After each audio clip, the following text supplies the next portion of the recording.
Hi guys, welcome back to my channel. Guys, अपने last video से मैं आपको calculation of interest on drawing के केसेस करवा रहा हूँ। तो गाइस, आज मैं उसका डी एंड करने वाला हूँ। आज जो जितने भी हमारे केसेस बचे हुए हैं वो आज मैं उनको ख़त्म करूँगा। तो गाइस, आज जो मैं लास्ट के 3 ही केस बचे हैं वो लेके आ रहा हूँ। उसमें जो थर्ड लास्ट केस है वो है if amount is withdrawn in the middle of each quarter. Guys, इससे पहले मैंने जो अपना लास्ट वीडियो अपलोड किया था उसमें मैंने आपको बिगिनिंग ऑफ ईच क्वार्टर और एंड ऑफ ईच क्वार्टर मैंने आपको सिखा दिया था कि अगर कोई पार्टनर बिगिनिंग में क्वार्टर की या एंड की क्वार्टर में ड्राइंग्स करता है तो हमें इंटरेस्ट कैसे कैलकुलेट करना है। और आपके लिए मैंने एक क्वेश्चन भी छोड़ा था कि मैंने कहा था आपको उसका जो आंसर है मैं अपने नेक्स्ट वीडियो में दूंगा। तो गाइस, आज मैं उसका आंसर भी आपको बता रहा हूँ। तो उस क्वेश्चन का आंसर था 750। तो अगर तो आपका यही आंसर आया है तो सही है, अगर ये नहीं आया तो आपका आंसर गलत है, उसको फिर से ट्राई करिए। और अगर नहीं आपको आ रहा वो आंसर, उसका नहीं निकल रहा है तो प्लीज़ कमेंट करके मुझे बताइए, मैं आपको वो करवाऊँगा। तो गाइस, मैंने 2 केस इससे पहले जो इस वीडियो में करवाए थे वो था in the beginning of each quarter और at the end of each quarter. आज मैंने जो केस लिया है वो है middle of each quarter, quarter के मिडल में। तो गाइस, सबसे पहले तो मैं आपको फिर से क्लियर कर दूं कि क्वार्टर का मतलब क्या है। क्वार्टर का मतलब वैसे होता है 1/4, लेकिन अगर हम साल को 4 हिस्सों में बांटें तो हर हिस्से में 3 महीने आएंगे, यानी एक क्वार्टर होगा 3 महीने के बराबर, राइट। अब क्वार्टर की बिगिनिंग एंड मिडल, बिगिनिंग और एंड तो मैंने करवा दिया, मिडल की बात करते हैं। तो गाइस, क्वेश्चन ये है कि A withdraw ₹1000 in the middle of each quarter. Quarter की मिडल में उसने विड्रॉ किया एट 12% पर एनम, जो इसका इंटरेस्ट है फॉर द ईयर एंडेड 31 दिसंबर। और ईयर एंड कब हो रहा है? 31 दिसंबर को, राइट। तो गाइस, क्वार्टर मतलब 3 महीने। अगर आपका जो ईयर है, कैलेंडर ईयर है, मान लो 1 जन है, तो आपका जो क्वार्टर शुरू होगा 1 जन से शुरू होगा। और 3 महीने कौन से होंगे? जनवरी, फरवरी और मार्च। ये 3 महीने ना, जनवरी, फरवरी, मार्च। शुरू कब हुआ? 1 जन को। ख़त्म कब हुआ? 31 मार्च को। अब बात करते हैं, क्योंकि मिडल की बात कर रहे हैं तो मिडल क्या होगा? फरवरी। अब फरवरी का देखो, मिडल का मतलब हो गया आधा। 3 महीने का आधा कितना हो गया? 1.5 मंथ, यानी 1.5 महीना। तो 1.5 महीना कहाँ से कहाँ तक? जनवरी का पूरा और फरवरी का आधा, क्योंकि 3 महीने हैं, जनवरी, फरवरी, मार्च। तो 1.5 महीना क्या हो गया? जनवरी का पूरा और फरवरी का आधा। अब फरवरी में क्योंकि मोस्टली 28 डेज होते हैं तो इसलिए मैंने 14 फरवरी लिखा है। तो ये आपका मिडल आ गया। तो ये पहला क्वार्टर आ गया, जनवरी, फरवरी, मार्च। बिगिनिंग जनवरी में, एंड मार्च में, और मिडल आ गया 14 फरवरी। फिर अगला क्वार्टर, जब ये खत्म हुआ पहला क्वार्टर, उसकी अगली डेट 31 मार्च के बाद 1 अप्रैल से लेके 3 महीने कौन से होंगे? अप्रैल, मई और जून। जून एंडिंग होगा। तो मिडल क्या हो गया? अप्रैल, जून का मिडल क्या है? मई, अपना मई। और मई में कौन सी हमने लेने हैं? 15 मई। हमने डेट क्या लेनी है? 15 मई। 14 नहीं ले लेना, क्योंकि वो तो फरवरी में 28 दिन होते हैं, तो उस हिसाब से था। चलिए, नेक्स्ट क्वार्टर कब शुरू होगा? 30 जून को ख़त्म हुआ। 1 जुलाई, जुलाई, अगस्त, सितंबर। ये आ गया बिगिनिंग, ये आ गया एंड। मिडल क्या हो गया? जुलाई और सितंबर का मिडल। जुलाई पूरा आएगा, अगस्त का कितना? आधा, क्योंकि 1.5 महीना लेना है, तो 15 अगस्त हो गया। उसके बाद अगला क्वार्टर 30 सितंबर खत्म हुआ। अगला क्वार्टर कब शुरू होगा? 1 अक्टूबर। खत्म कब होगा? 31 दिसंबर। तो मिडल क्या हो जाएगा? अक्टूबर और दिसंबर का मिडल क्या हो गया? अक्टूबर का पूरा महीना और नवंबर का आधा ही आएगा, क्योंकि 3 महीने हैं। 3 महीने का अक्टूबर से दिसंबर, अक्टूबर का हम पूरा ले लेंगे तो आधा हमने लेना है नवंबर का, तो इट मीन्स 15 नवंबर। तो ये आपका मिडल आ गया। चलिए, अब इस क्वेश्चन को सॉल्व करते हैं। तो जैसे प्रोडक्ट मेथड में मैंने कहा था, डेट, अमाउंट, मंथ्स और प्रोडक्ट, आपने ये 4 कॉलम बनाने हैं। सबसे पहले हमने सिर्फ मिडल का ही लेना है, क्योंकि ये मैं करवा चुका हूँ आपको। मिडल कब होगा? 14 फरवरी। देखो, पहला क्वार्टर जनवरी, फरवरी, मार्च, यानी 3 महीने। 3 महीने का आधा कितना हो गया? जनवरी का पूरा और फरवरी का आधा, तो 14 फरवरी। अमाउंट कितना था? 1000। मंथ कितने बचे? तो अगेन कैलकुलेशन करने का वही तरीका है कि आपने देखना है कि फरवरी से लेके 14 फरवरी से लेके ईयर एंड। ईयर एंड कब हुआ? 31 दिसंबर। लिखा भी हुआ है, क्वेश्चन में भी लिखा हुआ है कि एंडेड ऑन 31 दिसंबर। तो 14 फरवरी से लेके 31 दिसंबर तक अगर आप मंथ काउंट करो तो बनेंगे 10.5 महीने। अब इन दोनों को मल्टीप्लाई कर लो, ये टोटल हो गया 10,500 मल्टीप्लाई करने के बाद। चलिए जी, अगली ड्राइंग कब करेगा? 3 महीने के बाद। कब? 15 मई। आप ऐसे भी काउंट कर सकते हो, 3 महीने लगा लो ना। 14 फरवरी उसके बाद 15 मार्च, 15 अप्रैल और 15 मई। तो 15 मई आ गई, अमाउंट कितना है 1000, महीने कितने बचे 15 मई से अगेन 31 दिसंबर, अगर आप काउंट करोगे तो 7.5 महीने, मल्टीप्लाई करके 7500। चलिए जी, अगली ड्राइंग कब करेगा 15 अगस्त, यहाँ से काउंट कर लो ऐसे भी, 15 मई वहाँ ना भी देखो, 15 मई, 15 जून, 15 जुलाई, 15 अगस्त।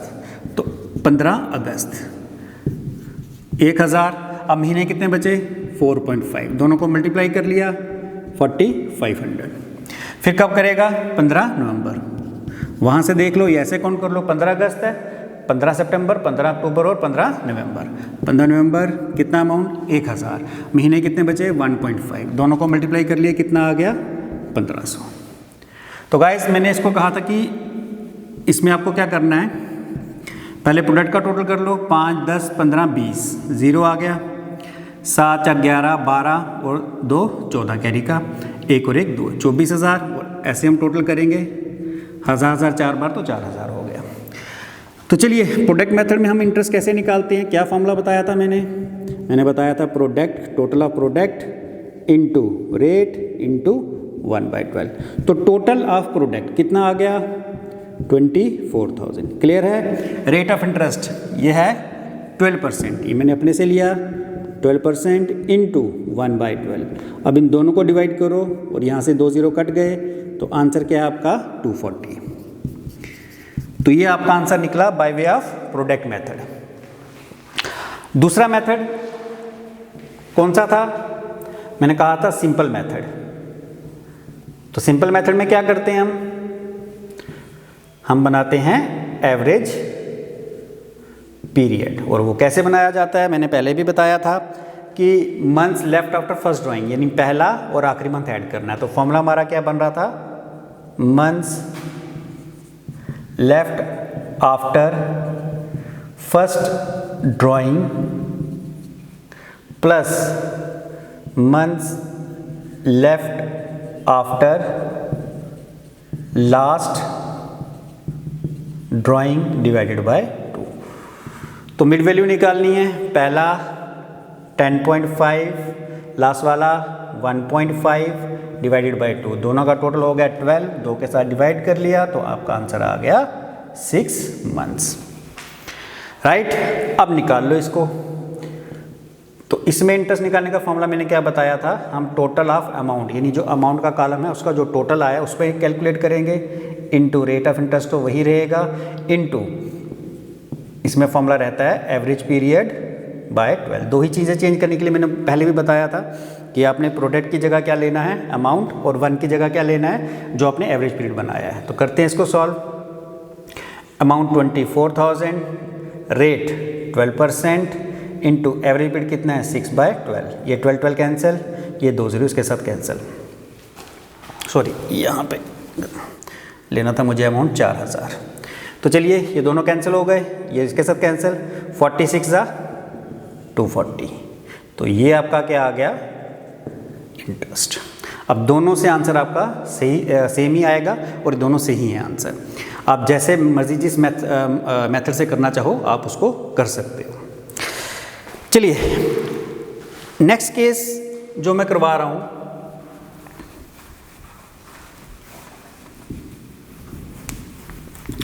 नेक्स्ट केस है, अभी तक गाइस हमने जितने भी केसेस किए ना उसमें एक चीज़ आपने कॉमन देखी होगी, अभी भी आपने देखी होगी कि हम जो पैसा विड्रॉ कर रहे हैं उसका जो टाइम गैप रह रहा है वो सेम रह रहा है। अभी जैसे 3 महीने था, पिछले भी जितने वीडियोस मैंने बताए वहाँ पे भी या तो 3 महीने था या फिर 1 महीना था, टाइम गैप बराबर था।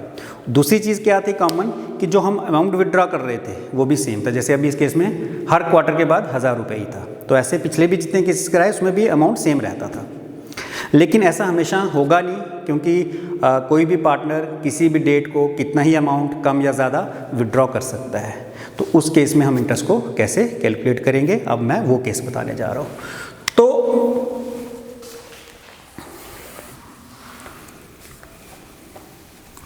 तो अब केस है, if different amount is withdrawn in different interval of time, कि अगर हम अलग अलग टाइम पे अलग अलग अमाउंट जो है वो विड्रॉ करें। तो चलिए भाई करते हैं एक example. X withdraw following amounts on. मान लो एक्स ने 1 जन को 4,000 रुपया विड्रॉ किया, फिर इसने 28 फरवरी को 2,000 रुपया विड्रॉ किया, फिर इसने 1 जुलाई को 6,000 विड्रॉ किया, फिर इसने 31 अक्टूबर को 4,000 विड्रॉ किया और फिर इसने 31 दिसंबर को 3,000 विड्रॉ किया। अब क्वेश्चन कहेगा calculate interest at the rate of 12% per annum. तो गाइस अब देखो ये क्वेश्चन बिल्कुल ही अलग हो गया अभी तक जितने हम केसेस कर रहे थे, क्योंकि इसमें जो पैसा जो विड्रॉ कर रहा है पार्टनर वो अलग अलग अमाउंट है और अलग अलग टाइम पे विड्रॉ कर रहा है।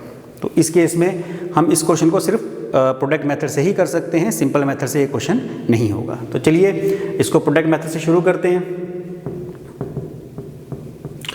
तो गाइस आपको पता ही है 4 कॉलम बनाने हैं, डेट, अमाउंट, मंथ्स और प्रोडक्ट। बना लिए 4 कॉलम। अब पहली ड्राइंग उसने कब की? 1 जन। अब मैंने अगेन वही कहा था, जिस डेट को पहली ड्राइंग हुई वहाँ से लेके जब ईयर एंड हो रहा है, तो मैं मान के चल रहा हूँ कि ईयर एंड 31 दिसंबर है, ये मैं अपने से मान के चल रहा हूँ। तो 31 दिसंबर तक अमाउंट विड्रॉ किया 4,000 और 31 दिसंबर तक तो बनते हैं 12 महीने और मल्टीप्लाई करके यहाँ आ गया 48,000। नेक्स्ट ड्राइंग उसने कब की? 28 फरवरी। कितना अमाउंट विड्रॉ किया? 2,000। तो गाइस 2,000 28 फरवरी को विड्रॉ किया। फरवरी से 28 फरवरी से फरवरी ख़त्म है, फरवरी से दिसंबर तक कितने महीने बने? फरवरी आपने छोड़ देना है, क्यों? क्योंकि लास्ट डेट है, तो आपने काउंट करना है मार्च से। तो इनफैक्ट मार्च से दिसंबर बनते हैं 10 महीने, तो मल्टीप्लाई करके कितना हो गया? 20,000। नेक्स्ट कब की? 1 जुलाई। कितने पैसे? 6,000। अब जुलाई से दिसंबर अगर मंथ काउंट करो तो बनते हैं 6 महीने, दोनों को मल्टीप्लाई कर लिया, हो गया 36,000। उसके बाद कब विड्रॉ किया? 31 अक्टूबर। कितने? 4,000। अक्टूबर से दिसंबर, अगेन अक्टूबर 31 है तो अक्टूबर काउंट नहीं होगा, नवंबर और दिसंबर 2 ही महीने बने, तो वो हो गया 8,000। और लास्ट ड्राइंग उसने की 31 दिसंबर को 3,000, लेकिन अब मंथ कोई भी नहीं बचा, 0 है, तो यहाँ पे मल्टीप्लाई करके 0 ही आ जाएगा। अब फिर से टोटल कर लो, 8 से 14, 14 और 8 22, 4 2 6 2 8 3 11, तो ये बना 1,12,000। तो गाइस इसमें अब फॉर्मूला जो जैसे हम पहले भी लगाते रहे हैं, प्रोडक्ट मेथड का फॉर्मूला वो क्या था? वो था प्रोडक्ट इंटू रेट इंटू 1/12। तो गाइस प्रोडक्ट का टोटल है 1,12,000, राइट। रेट ऑफ इंटरेस्ट है 12%, क्वेश्चन में दिया हुआ है, इंटू 1/12। 12 कैंसिल, 2 0 कैंसिल, तो 1,120 ये हमारा क्या आ गया? ये हमारा इंटरेस्ट हो गया। क्लियर है गाइस? इसको दूसरे मेथड से आप ट्राई नहीं करोगे क्योंकि उससे आंसर नहीं आएगा, क्योंकि वो मेथड जो अप्लाई करने के लिए कंडीशन जो होती है वो एक तो होती है कि जो आपका टाइम गैप है वो बराबर रहना चाहिए और जो अमाउंट आप विड्रॉ कर रहे हो वो भी सेम होना चाहिए। तो यहाँ पे दोनों ही सेटिस्फाइड नहीं होती, ना तो टाइम गैप बराबर है, ना जो अमाउंट विड्रॉ कर रहे हैं वो बराबर है, राइट। तो वो यहाँ पर अप्लाई नहीं होगा। तो गाइस ये था सेकंड लास्ट केस। बस अब एक आखिरी केस, सबसे इजी वाला केस है, मैं वो करवा देता हूँ। इसके बाद ये जो ड्राइंग्स वाले केसेस हैं ये ख़त्म हो जाएंगे।